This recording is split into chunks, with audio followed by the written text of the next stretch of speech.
মেয়েদেরকে কিভাবে উলঙ্গ করবে, অর্ধ উলঙ্গ করবে, তাদের দেহের সৌন্দর্য কিভাবে যুবকদের সামনে উপস্থাপন করে যুব চরিত্রকে ধ্বংস করা হবে। নাটকের মাধ্যমে, সিনেমার মাধ্যমে, নানা আয়োজনের মাধ্যমে আজকে পশ্চিমা শক্তি মুসলমানদের চরিত্র ধ্বংস করবার পায়তারা করতেছে। তখন একজন পুরুষ এক মেয়ের ফাঁদে পড়ে গেল, তার প্রেমের প্রস্তাবে পড়ে গিয়ে তার সঙ্গে কুকর্মের প্রস্তাব দিয়ে বসলো। সঙ্গে সঙ্গে সেই নারী রাজি হয়ে গেল, আর ঘরের মধ্যে খিমার মধ্যে নিয়ে একজন পুরুষের সঙ্গে, মুসা নবীর সৈনিকদের মধ্যে একজন একটা নারীর সঙ্গে ব্যভিচারে লিপ্ত হয়ে গেল। যেই মুহূর্তে সৈন্যবাহিনীর মধ্যে ব্যভিচার ছড়িয়ে পড়ল, যেই মুহূর্তে সৈন্যবাহিনীর মধ্যে এরকম অসৎ চরিত্রতা ছড়িয়ে পড়ল, সঙ্গে সঙ্গে মুসা নবীর বাহিনীর উপর থেকে আমার আল্লাহ পাক রব্বুল আলামিনের রহমতের ছায়া উঠে গেল। আল্লাহর রহমতের ছায়া উঠে যাওয়ার সঙ্গে সঙ্গে আল্লাহর পক্ষ থেকে আযাব চলে আসলো, মহামারী চলে আসলো। তাফসীরের কিতাবগুলোর মধ্যে লেখে এমন মহামারী দেখা দিল, একদিনে মুসা নবীর সৈনিকদের মধ্যে 70,000 সৈনিক মরে সাফ হয়ে গেল। মুহতারাম হাজিরিন, এই প্রক্রিয়া, এই কুবুদ্ধির মাধ্যমে, এই কুপরামর্শের মাধ্যমে বালাম ইবনে বাউরা মুসা নবীর বাহিনীর ক্ষতি সাধন করেছিল। 1000 বছর অতিক্রান্ত হয়ে গেছে, বালাম ইবনে বাউরা দুনিয়া থেকে ধ্বংস হয়ে গেছে, কিন্তু বালামের প্রেতাত্মা এবং তার আদর্শের সন্তানরা কিন্তু এখনো দুনিয়াতে টিকে আছে। আছে না নাই? মুসলিম সমাজের মধ্যে চরিত্র বিধ্বংসী নানা এজেন্ডা দিয়ে পাঠায়। ওরা বহুজাতিক কোম্পানিগুলোকে পাঠিয়ে দিয়েছে, যাও মুসলিম সমাজে বেহায়াপনা ছড়িয়ে দাও, মুসলিম সমাজে বেপর্দা ছড়িয়ে দাও, মুসলিম সমাজে জেনাবা বিচার ছড়িয়ে দাও, মুসলিম সমাজে ছেলেরা এবং মেয়েরা যেন অবাধে অন্যায় কর্মের মধ্যে লিপ্ত হয়, এমন বিভিন্ন ধরনের ষড়যন্ত্র ছড়িয়ে দেওয়া হয়েছে।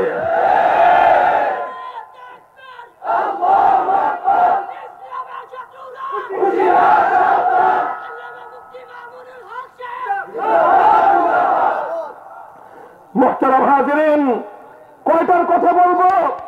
সমাজের রন্ধ্রে রন্ধ্রে আজকে যুব চরিত্র ধ্বংস করবার আয়োজন।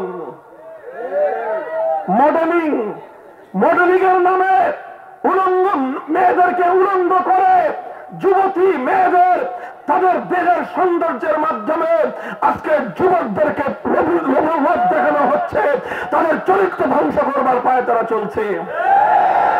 কয়েকদিন পর পর সুন্দরী প্রতিযোগিতার নামে সারা দেশ থেকে যত মেয়ে আছে তাদেরকে ইয়েস কার্ড দেয়। ইয়েস কার্ড মানে হলো তুমি একটা পতিতা হওয়ার উপযুক্ত। ইয়েস কার্ড দেওয়ার মানে হলো তুমি তোমার সৌন্দর্য দিয়ে পর পুরুষকে আকৃষ্ট করবার মতো যোগ্যতা তোমার আছে। তাহলে যে নাকি নিজের সৌন্দর্য দিয়ে পুরুষদের দৃষ্টি আকৃষ্ট করতে চায় সে পতিতা নাকি? তাহলে পতিতাদের কাজ কি? নিজের দেহের সৌন্দর্য দিয়ে পর পুরুষের দৃষ্টি আকর্ষণ করা, এটা পতিতার কাজ নয়? তাহলে যারা সুন্দরী প্রতিযোগিতা করলো, প্রতিযোগিতার মাধ্যমে সুন্দরী নির্বাচন করার অর্থ কি? অর্থাৎ তার সৌন্দর্য দিয়ে সারা দুনিয়ার পুরুষদের দৃষ্টি আকৃষ্ট করা। তাহলে যদি সৌন্দর্য প্রতিযোগিতার উদ্দেশ্য হয় নিজের সৌন্দর্য দিয়ে, নিজের দেহের সৌন্দর্য দেখিয়ে পুরুষের দৃষ্টি আকৃষ্ট করা, এটাই তো পতিতাগিরি। তাহলে সুন্দরী প্রতিযোগিতার নামে সারা দেশ থেকে যারা ইয়েস কার্ড পায়, এরা কি এর ইয়েস কার্ড পেল? যে তুমি এই দেশের একটা পতিতা আছো। কথা ঠিক না বেঠিক? সুন্দরী প্রতিযোগিতার নামে, কখনো নায়িকা নির্বাচনের নামে জায়গায় জায়গায়, জেলায় জেলায়, বিভিন্ন জায়গায় জায়গায় মেয়েদেরকে কিভাবে উলঙ্গ করবে, অর্ধ উলঙ্গ করবে, তাদের দেহের সৌন্দর্য কিভাবে যুবকদের সামনে উপস্থাপন করে যুব চরিত্রকে ধ্বংস করা হবে। নাটকের মাধ্যমে, সিনেমার মাধ্যমে, নানা আয়োজনের মাধ্যমে আজকে পশ্চিমা শক্তি মুসলমানদের চরিত্র ধ্বংস করবার পায়তারা করতেছে। এরপর মুসলিম জাতিগুলোর উপর, মুসলিম দেশগুলোর উপর, মুসলিম সমাজগুলোর উপর এমন ভাবে এমন নেতৃত্ব নির্বাচন করে দিচ্ছে, এমন শাসক গোষ্ঠী মুসলিম দেশগুলোকে শাসন করতেছে। 55টা মুসলিম দেশ, হয়তো 54টাই এই অবস্থা। আল্লাহ হেফাজত করুন।